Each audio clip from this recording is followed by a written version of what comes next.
Bon, nous allons démarrer. D'abord, mesdames, messieurs, merci d'être là. Cette année encore, pour la deuxième fois, nous avons construit une semaine bleue, c'est-à-dire une semaine complète de rencontres, d'animations. Tout ce que l'on a mis en place cette semaine, ça a été généré, induit par ce que vous avez pu nous dire. Ça, je tiens bien à le préciser. C'est pour ça qu'aujourd'hui, on est là, à la fois pour ouvrir cette semaine bleue, pour passer un bon moment, mais aussi pour échanger. Ce diaporama, aujourd'hui, a été construit par l'un de vous, M. Roger. Je vais lui demander de se lever. Et voilà, vous le connaissez la plupart. Je dois dire que le plus difficile pour nous, enfin j'oublie pas Annick parce qu'Annick, mon épouse, qui est ici, était à mes côtés pour m'aider. Moi j'étais à la souris bien sûr, mais elle m'a aidé à trier les photos. Le mercredi 16 juin à 7h30, grande effervescence devant la mairie. 5 cars attendent les aînés pour les conduire en Provence à l'occasion de leur voyage annuel organisé par la municipalité. Cette journée de rencontre, de découverte et de convivialité permettra de découvrir Fontaine de Vaucluse et Pernes-les-Fontaines.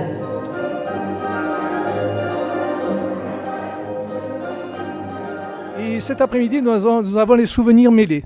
Et là, donc, je laisserai tout à l'heure l'animateur Guy Gattepaille vous faire sortir un petit peu tout ce que vous avez au fond de votre mémoire. Jules Cazot, je suis née rue Jules Cazot et j'y suis restée. Je suis venue au Promède quand on a démoli la rue Jules Cazot parce que le vieil Alès a été démoli. Mes parents ont construit au Promède. Quand on me disait à la mine, je suis bien placé, je disais oui, je suis sous-directeur. Son bureau était 2 œufs et moi, j'étais deux.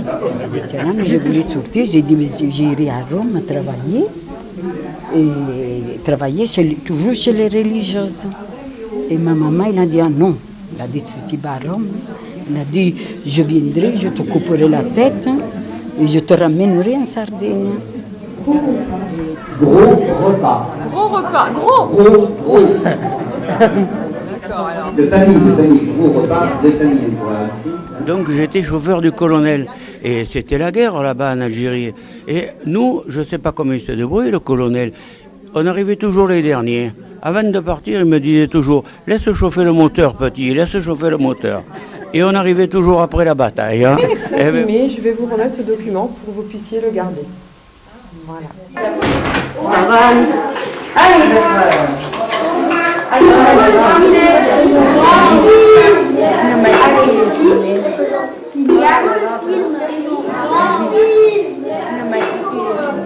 Il a vécu tout petit garçon à Saint-Christol et c'est ce qu'on voulait. On voulait qu'aujourd'hui il y ait des personnes comme ces messieurs-dames là qui ont préparé l'exposition, ce monsieur aussi. On voulait qu'il y ait des personnes comme monsieur Fontaine qui puissent venir vous raconter ce qui se passait autrefois à Saint-Christol. Vous avez trouvé de l'or? Pardon? Vous avez trouvé de l'or? Non, mais j'ai trouvé du charbon pendant 37 ans. Je travaillais à 700 mètres.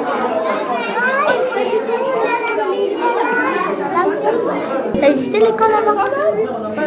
L'école, ça existait avant? Ah oui, ça existait. Je suis allé à l'école jusqu'à 13 ans. Mais à 13 ans, on m'a envoyé au fond. Là, il y a des chiens.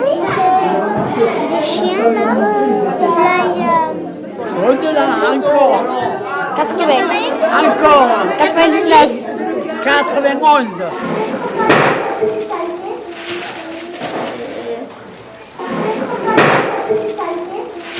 On va faire une rencontre en fin octobre avec, comme l'année dernière, avec les personnes âgées. Vous vous rappelez le jeu qu'on avait fait l'année dernière avec eux, ceux qui étaient là?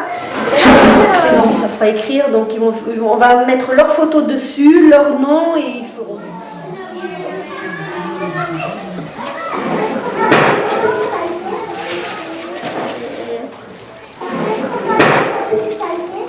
Alors vous avez fait connaissance, ça y est? Ça y est, oui, oui. Avec Mathis, qui a 8 ans. Là, sur ça, c'est ça ce qu'il a fait. Alors, qu'est-ce que tu as fait là? Qui tu as dessiné? Un papy. Un papy. 1, 2, 3, on va s'organiser.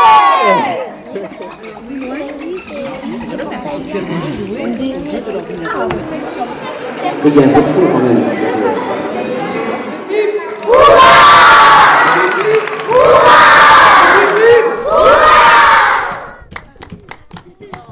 Donc là, aujourd'hui, c'est validé. J'espère que vous avez tous révisé. Dussault Marie-Rose, présente. L'oncle Jules tira un journal de sa poche, virgule, le déplia, virgule, et partit à grands pas,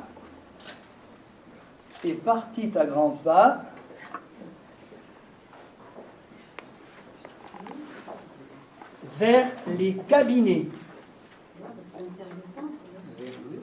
Vers les cabinets.